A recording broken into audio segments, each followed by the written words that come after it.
Good morning and welcome to Health Matters with the Medicine Center Pharmacy. I'm your pharmacist, Paul White.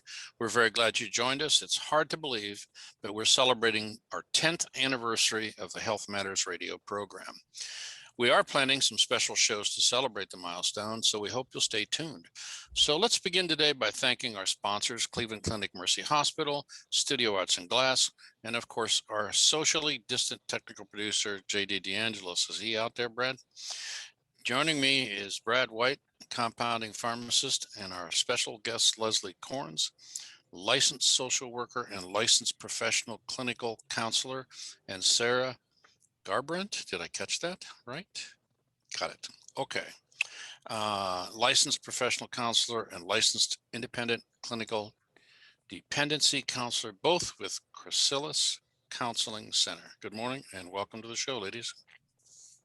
Thank you. Good morning.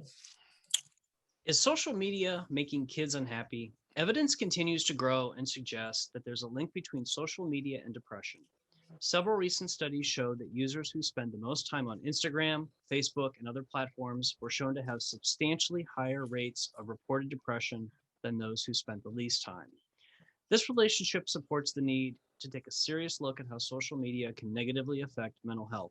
In post-pandemic period, counseling is more important than ever.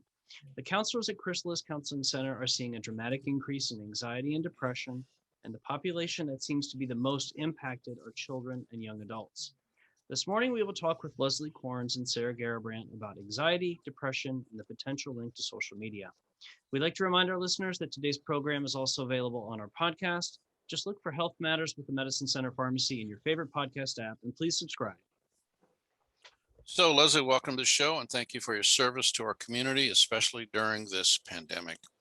Tell us a little bit about yourself, your background, and your training. Thank you for having me and for allowing me to share this information to the listeners. I have been a practicing clinician since 2006 after completing the Community Counseling Master's Program through the University of Akron. Aside from a brief school counseling position in Akron, my practice has been in the Tuscarawas County. So how about you, Sarah? Welcome to the show. Thank you for your service to our community, especially during this pandemic again. Tell us a little about yourself. Hi, thank you. I am 27. I graduated from Tiffin University in 2016 and then Malone in 2019.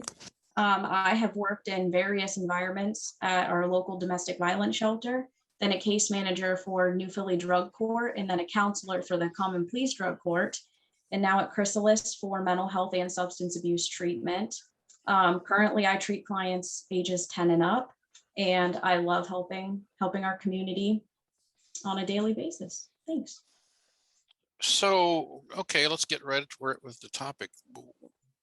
Why do you think that anxiety and depression are on the rise, and especially with our young people? Well, when the pandemic changed our routines, it changed the routines of everybody. Sometimes we forget that children also have issues with change, and it really is hard for them to adapt. Adults have more coping skills to manage changes in their patterns and routines. Sometimes children and teens don't have those skills developed yet. So the younger population had to change how they function completely, from how they approach school to how they approach their friendships. And they became just as isolated as some of us did. This routine included technology for education. And then also, like I said, social interaction. Imagine being told that too much technology is a bad thing for you, but then also being told you can't see your friends because there's a fear that you could become incredibly sick. That produces some severe anxiety, which could then lead to depression. When it comes to screen time and social media time, how much is too much? And as a parent, does it matter if game time and social media time equally important or equally problematic? Yeah, so there is varied research on this, but Leslie actually got to take her kid to the pediatrician this past week, and she messaged me last night and said that her pediatrician recommended 2 hours. That's about the limit that a kid should have on technology. And when it comes to deciding between game time or social media time, it's really up to the parent, because nowadays a lot of those are interlinked. Many games include chat rooms or different social aspects that it doesn't matter whether they're on a game or social media, they're getting both interactions from them. So it's just the parents being more aware. So, is it even possible to limit social media time that much with our kids? It can happen, but it's difficult and at times might not be effective. Those parents out there know kids are tricky. They can get away with stuff. They find ways around almost anything. So basically, helping your kids understand why social media can impact them and what limiting it does really is the goal here. Offering limits and boundaries and maintaining those limits and boundaries is the crucial point. And, me and Leslie talked that sometimes it's offering your kids something fun to do instead. A lot of times we just say you shouldn't spend so much time on your phone or computer, but we don't offer them anything to do. So it comes down to that, having your boundaries and offering alternatives. How does being on social media promote anxiety or depression? So this question's fun. Think back to a text message when you might have been younger and you were texting someone something you were very stressed about, anxious, and then you sent it and your heart just drops waiting for that response. And then potentially that other person takes 10, 15 minutes, and that whole time you're imagining how many bad ways that response could come in. That's kind of what life is like now for social media, gaming, technology in general. At all times, kids, teens, and adults still get that sense of anxiety and depression throughout social media. And then typically there's two types of people. First, there's the people that have that strong backbone and they'll post whatever they want online about whoever they want. And then that can cause depression when there's bullying, making fun of others, and just taking for granted people's expectations. And then the other side are people that overthink the conversations, like the text message. So also there's hidden factors in social media. I don't know if you guys have heard of filters, but anyone can use a filter on almost any app now. So people compare themselves. She looks so beautiful today, and I wish my hair was like hers. Well, it might be a filter. We don't know anymore. So it's constantly just comparing each other, which isn't really a good thing to do. Why would a person feel more isolated or alone when they're communicating online with someone? So communicating online lacks a lot of qualities that in-person communication or even just on a phone call could have. Whenever you're communicating online, you don't get nonverbal cues. That means your facial expressions. Someone on the phone or typing, they cannot see your face. They can't hear the tone of your voice, and they don't exactly know what situation you're currently in. So whatever you speak of when you type might be mistaken by someone else, which can lead to arguments, fighting, just really hurt feelings. So there's a lack of understanding of what's trying to be communicated. Also, not knowing, like I said, what's going on around somebody. Kind of like that text message, if it takes 15, 20 minutes to reply back, maybe you don't know what's going on at that other person's location. So when you communicate in person online, you get all those cues that you can understand the conversation better. All right. Well, how else might social media impact a person? So social media can impact people in many different ways, but one of the major struggles that we notice is called the comparison trap. When there's countless ways to compare, like I said, with the filters, it can give people countless ways to create a persona or a picture of themselves that they're flawless. We get caught in trying to compare ourselves to everybody else, and there's this idea of what we should be. And it can be as a student, a mom, an employee. We get it stuck in our heads that we're not good enough because we're not doing what that person's doing. And if we don't fit into that idea, there's something wrong with us.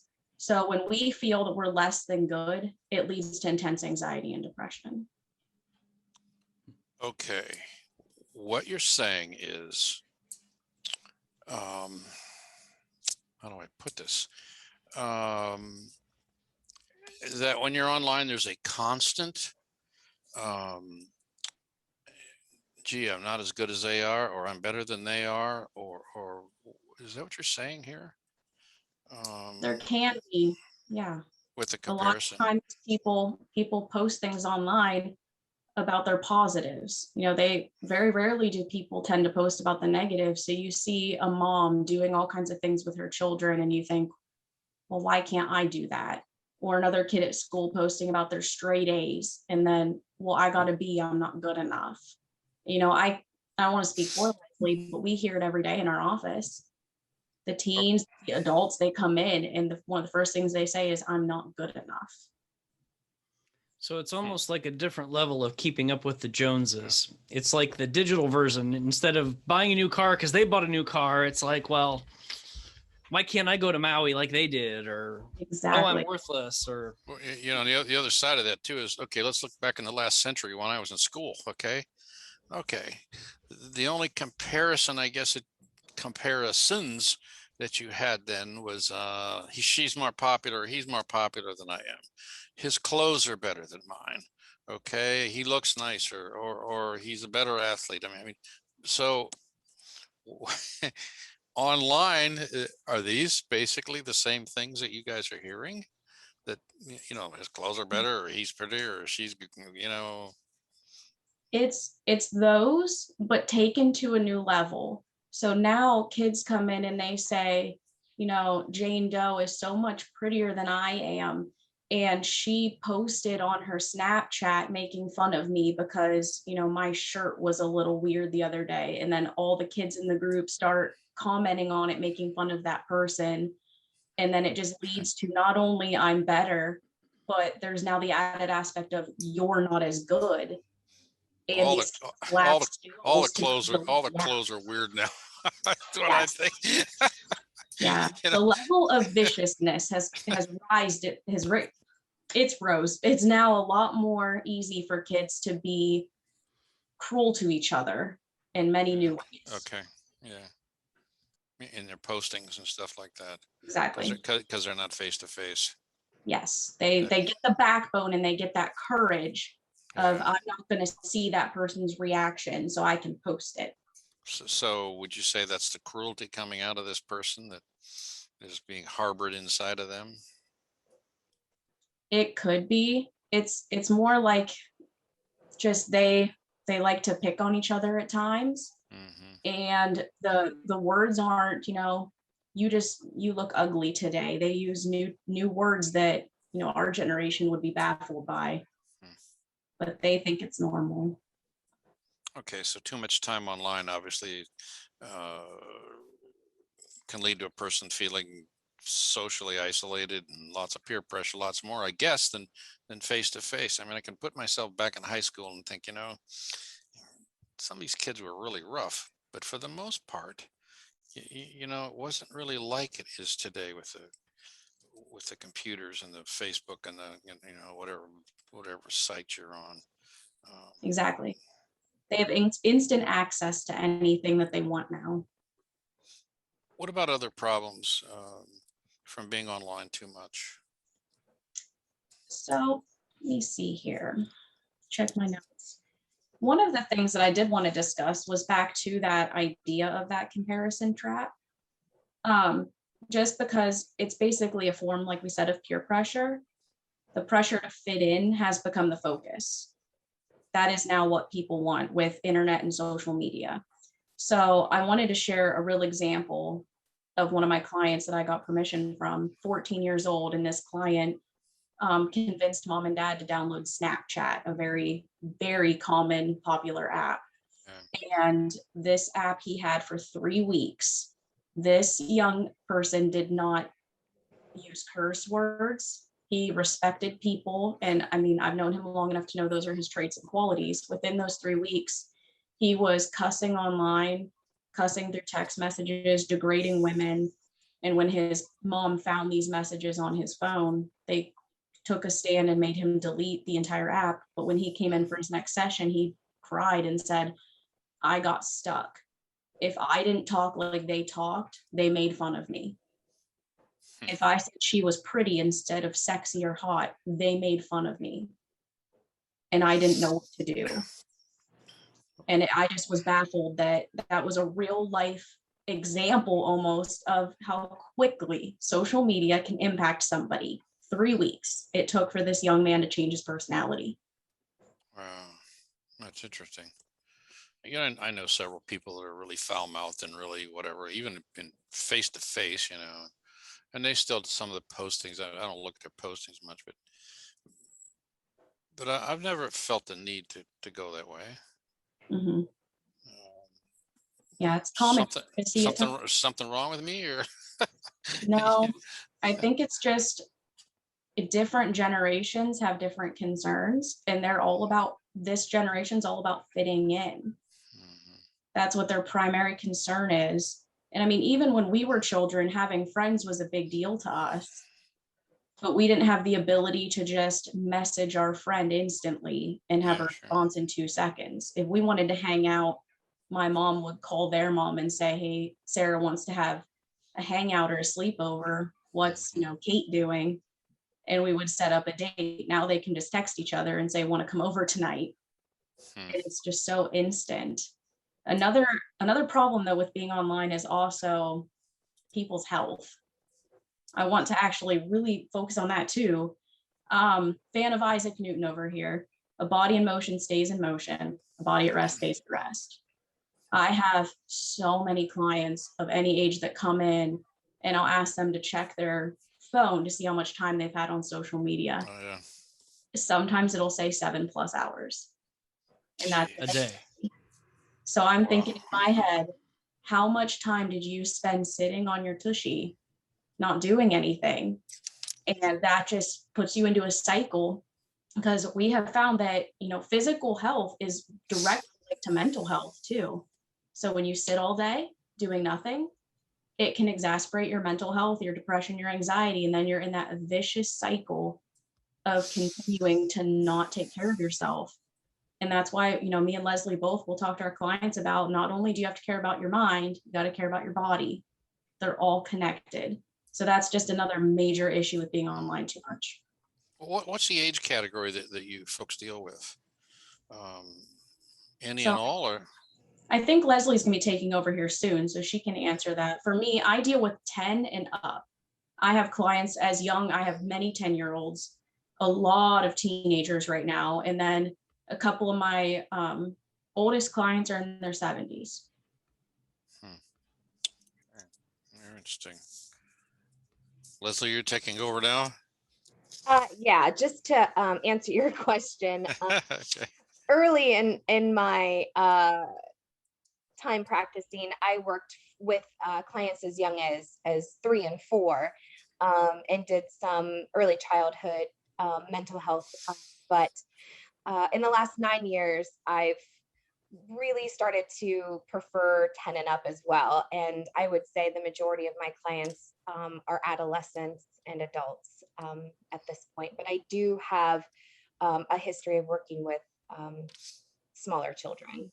You see all these little kids walking around, 3 and 4 year little kids with a handheld device, and they're looking at that, and they're not looking at the ground or anything. And I think I understand that the Europeans call us the nation with our heads down. I don't know if what's happening around the world, anymore, but I heard that some time ago. But Yeah, that, it's that just, does happen. There is technology being used in classrooms as young as 3 and 4, but I wouldn't say that that's the norm to see a 3-year-old walking around with a phone. But it does happen. hmm. Well, what are you seeing in America, the Americans in general, not for everybody, but are heavier.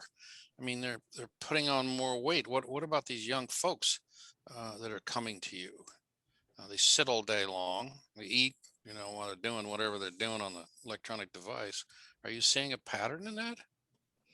Um, I probably can't speak to what the research is saying about um, weight gain or related to social media use, but I can say that in terms of conversations with parents, just in general in my office, yes, the motivation to get their children out of the house and doing something physical has become quite challenging.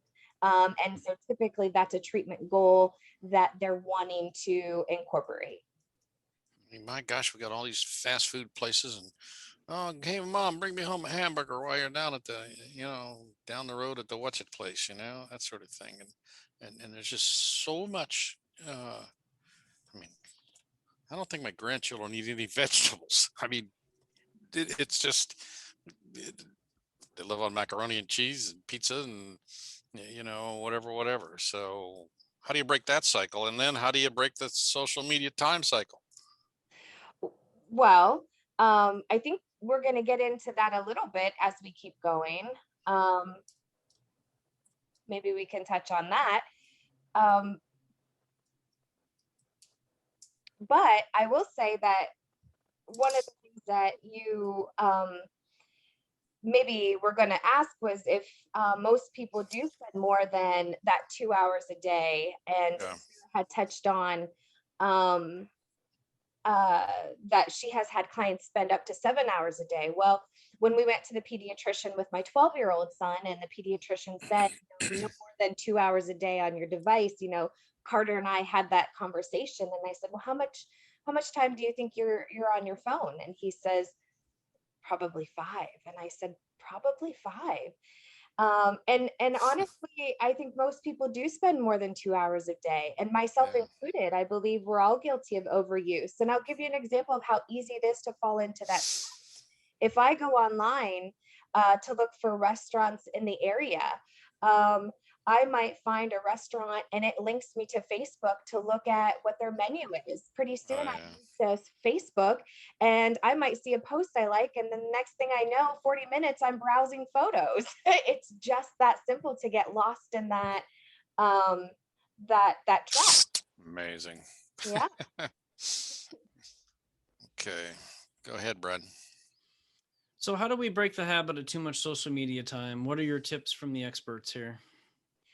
So I would guess that most individuals listening are unaware of how social media can negatively impact their lives, and most significantly their children's.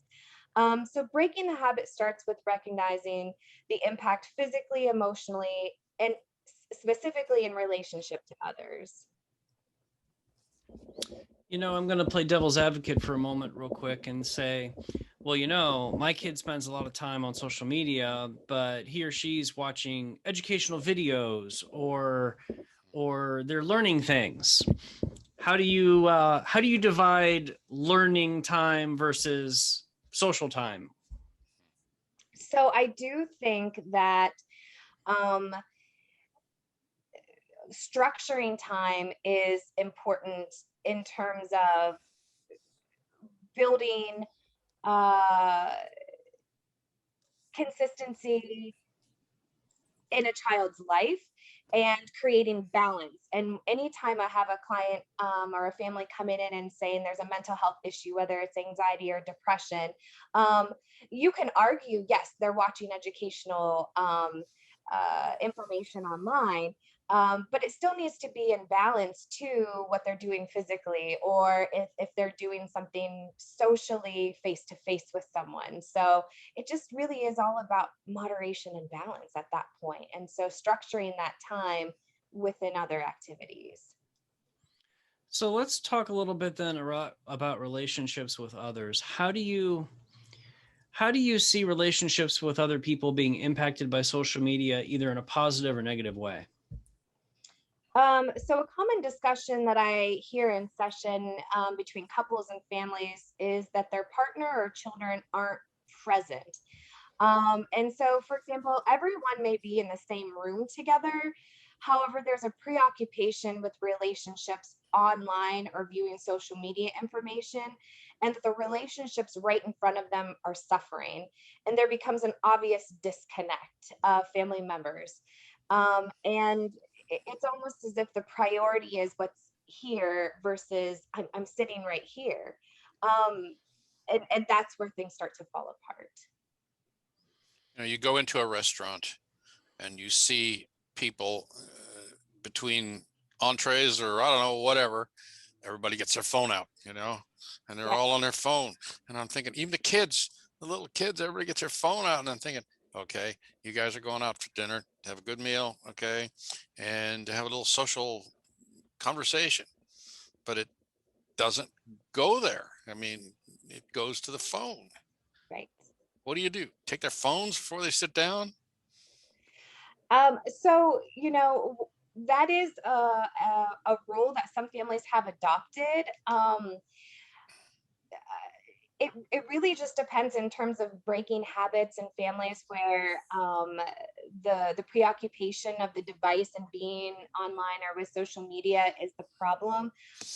What rules you want to establish. And so for some families, it's put your phones away at the dinner table.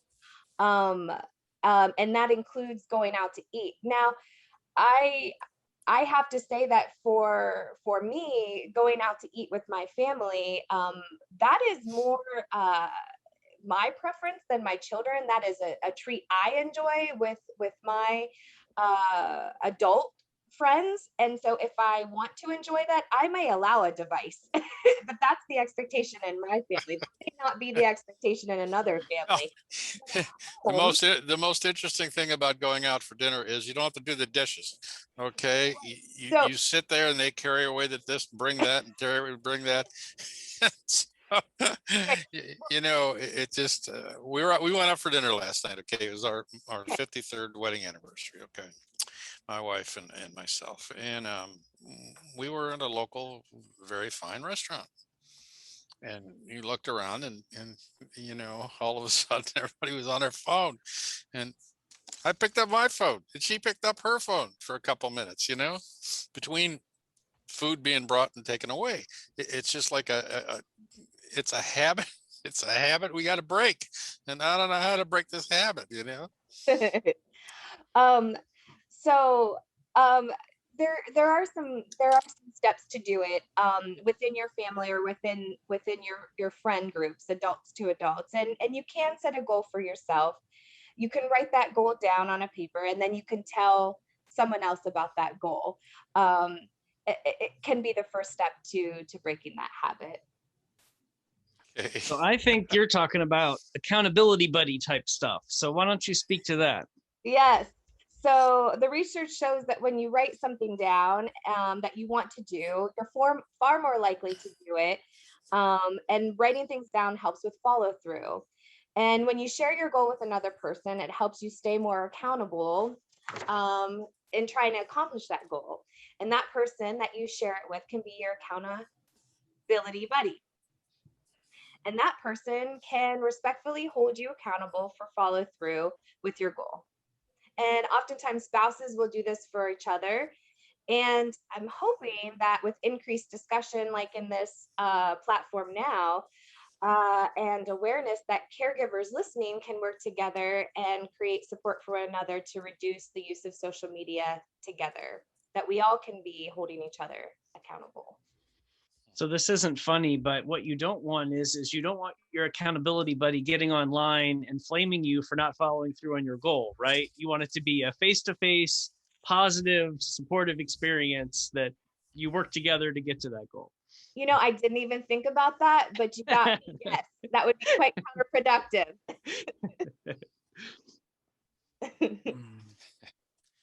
Okay. I see this as a really big problem. And what are the teachers? Okay, all the kids in the school have a Chromebook, or they get, something, all studies all summer. They've had Chromebooks or whatever, laptops or whatever. Where are we going with the schools on this thing? It just, okay, if I'm sitting in a class and I'm a little kid, okay, and I'm allowed to have my cell phone, okay, in the classroom with me, what am I doing? I'm texting the kid next to me, or the tech, up the way. I mean, Well, I can only speak to the school district that my children are enrolled in, and I will say that I think the schools are doing the best job that they can in really limiting the websites that they are allowed to go on, which I believe most social media places are blocked. They try to discourage cell phone use in the classroom, and there are specific rules about when and where cell phones can be used during the day. And there are, if they're using a school Chromebook, everything is monitored. So if there is a email or a chat discussion within the school day or even after hours that happens to have words that are concerning, they're flagged and they get sent to the guidance office. And so I know this firsthand just with clients coming in who have, for example, searched up poetry that seems to be depressive in nature or indicate any sort of self-harm attempts or curiosity. They'll immediately be identified as high risk and be given resources for that. So I do think the school has tried their best to make sure they're limiting those avenues in on their devices and while they're in their care. Okay, so as a counselor, Yes. how do you help a parent put a plan like this into play? Okay, now my grandchildren play ball. Okay, both of them play baseball. Okay, and they've had a heck of a lot of games in the last few months, so that does get them away. But I'm gonna tell you what, the moment they get home, they're back on those things up in their bedroom, you know. Yeah. So what's the next move? Get the kid home from the baseball game and he's exhausted, and you take him back out to do something else, or it's So I think that, you know, I had spoken to this earlier in terms of increasing understanding within the adults about the negative impact of social media on our youth and on our our ourselves, the adults. I think that information probably is important to share with our children, so that if there needs to be some habits that are to be broken in the household, that the children understand that the changes that are being made with limiting social media or device time aren't necessarily punitive, or they haven't done anything wrong, that there's research supporting the reason for these limitations. And so here's why we're doing this. We're doing this together, and it's important that the adults in the family are also committed to the process, because without their follow through as well, the plan is not as credible and the children won't buy into it. okay. I'm getting that most parents just kind of let them do it. Okay, is that pretty accurate? Okay. Um, As opposed to looking at them sitting in a chair for 2 hours and saying, okay, come on, we're going to the zoo. You know, or something along that line. I don't know that that is a fair assessment. I think that if they're not aware of just how damaging the overuse can be, then there's probably um they probably are permitting it just because it seems harmless, you know. So um and a lot of times kids will say, you know, when you take my phone away, that's my outlet, those are my friends, you know. It's my life. Yeah. Yeah, and so they have uh this very emotional argument, and they're really good at finding excuses to maintain that habit. um and so the parents often listen. No parent wants to see their child go through pain or the anxiety of that resource being taken away from them. um so I could see it being a real struggle. Okay. Me too. All right, so how about this? You know, a program like this raises awareness for a lot of parents and maybe kids, hopefully too.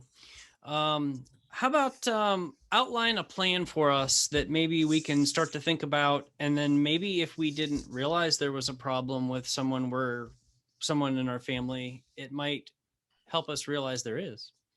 Okay.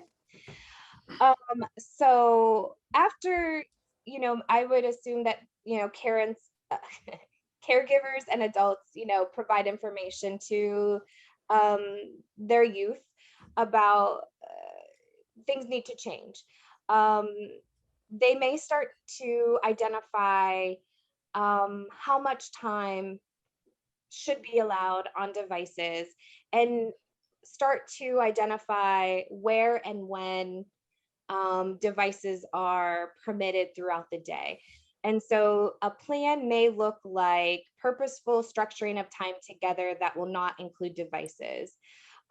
This not only assists in keeping everyone accountable, but increases connection between family members. For example, no phones at the table during meal times. Maybe you can also include movie time on a weekly basis as another example, so that, you know, during movie time, devices go to a certain hub where everyone's kind of plugging their phone in to charge. And that, but each family's plan may differ, determined by the ages and need of those family members. Are there any other rules you could suggest for parents to try to formulate their plan? Because I can see how it would be very custom based on your family dynamic and who works when and what shift and things like that. I think the rules that I tend to really zone in on when I'm talking to a family would be, I do like to keep mealtime device free. And I do agree to remove cell phones from children at nighttime. So I think there should be a structured bedtime where the cell phone is put up and out of the room for the evening, and that can be returned in the morning when they wake up. Do you have a recommendation based on an age category? Like, I don't, should a 6-year-old have a different time allotment than maybe a 16-year-old or something along that line? Yeah, I do think it can vary. I think that also, like, because there is such an attraction to social media and being on our devices, especially as children get older, that we can use that to our advantage as parents.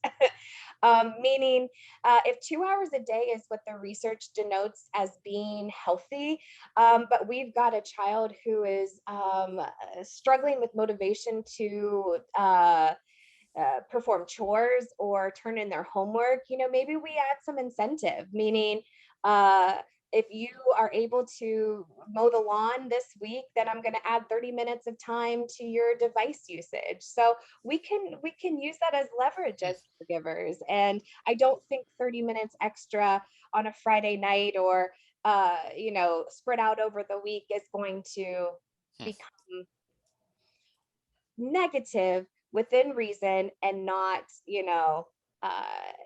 become excessive over time. It's in the framing, right? Correct. Yeah. And all within balance and moderation. Yeah. Do you think that the increased use of Chromebooks, computers, all that sort of thing, that the average student,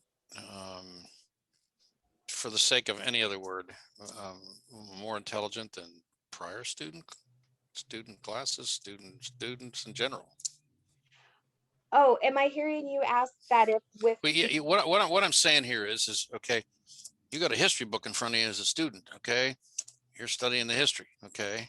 But now you got a computer in front of you, and you can pretty much drift anywhere you want to drift, I guess. I don't know.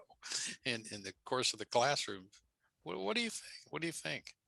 I definitely think with having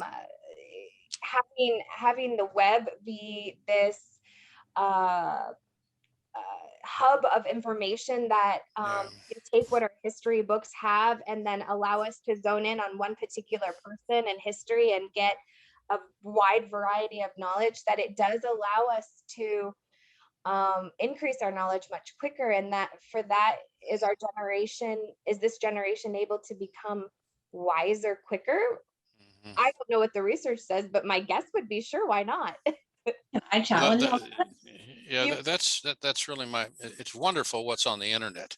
I mean, what you can find and Okay, fine, you can find the address to the restaurant, but you can look up any historical person, on the internet and find out the world about him. So, Oh, so that sort of thing is really amazing. But are the kids using this thing? Yeah. See how I see it, which yes, we do have the ability to look far and wide for information online, but there's also a double-edged sword on this, because on the other hand, we're not as accountable to memorize the information. When I was in school, I Yeah. had to Okay. open my textbook, take notes, really, really focus and learn this stuff for facts. Nowadays, I don't have to remember Because the you width can of the because you can whale. go back to it at any I instant. can, yeah, I can just Google Yeah. it Okay. and How bring right interesting. back up. And Yeah, I've had kids come in here and tell me this past year with the pandemic, I didn't study for that test because I just had my phone beside me and I Googled the answers. Oh, Mhm. yeah. So, well, you do have access to a ton of info. You're less Yeah. accountable to know the info. It Oh, doesn't. that's very interesting. I had never thought about that. Hmm. You are right. Gosh, you not, get it get it in a not second. everything on the web is accurate information. There's a lot of misinformation out there. Yeah, sure. Yeah, sure.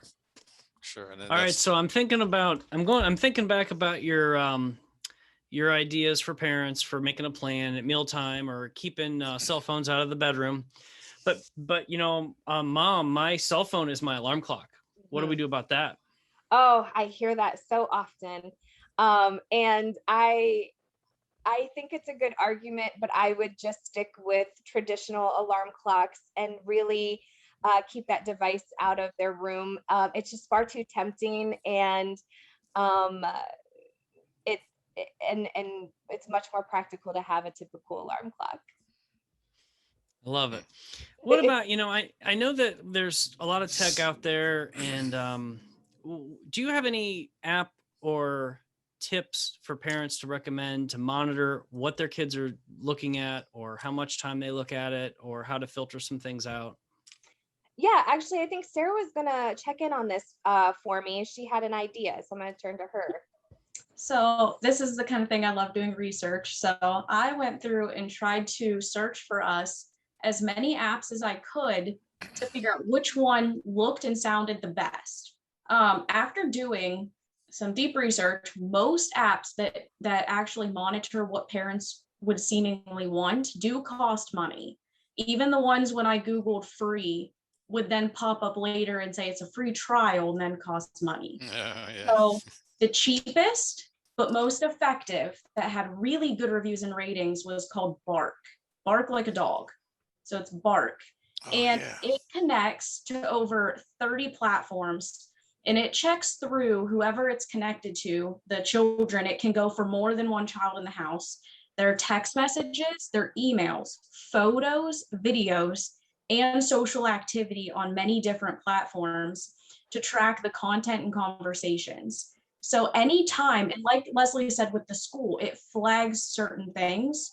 And I mean, it listed all kinds of stuff. It listed online predator indication, adult content, sexting, which is when children refer to sexual content between each other, cyberbullying, drug use, suicidal thoughts, mental health concerns in general. I mean, the list went on. It will send a message to the parents that states, hey, mom, dad, this was just noticed on your child's whatever account. And then you don't have to spend day after day monitoring the phones or devices to be aware of that. It builds trust, I think, because that then helps the parents not consider worrying 24/7 when they know they'll get an alert. And it works on iOS, Android, and Amazon devices. There weren't many that also worked on Amazon devices. The price of this app is $14.99 a month. I know that may come as a shock compared to some parents are like, oh, my blah, blah, blah is only 99 cents a month. But compared to the apps, that was cheap. And how many cups of Starbucks coffee is that? $14.99. It's not too much. Or you can get a reduced rate for $99 annually. That seemed to be the best, and it was called Bark. Interesting. Yeah. All right. So to summarize, you believe that especially with young people, too much time spent on social media It can be possibly harmful to them emotionally and physically in their relationships, and could also possibly increase their likelihood of becoming anxious or depressed. Yes.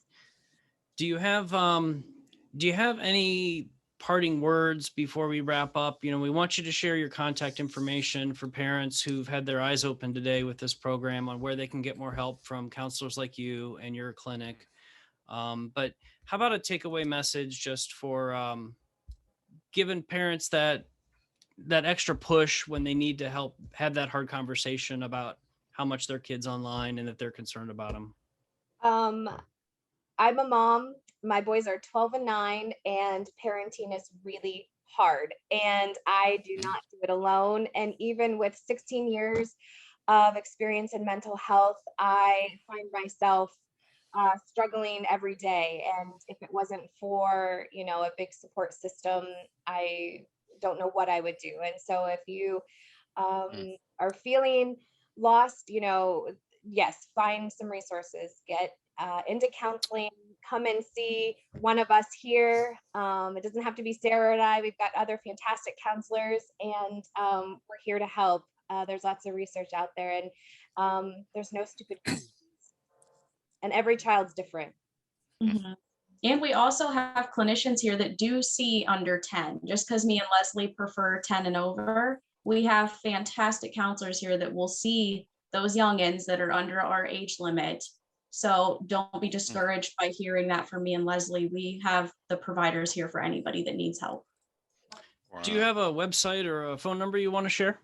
Yes. So our website is www.chrysaliscounseling.com, and chrysalis is spelled CHRYSALIS.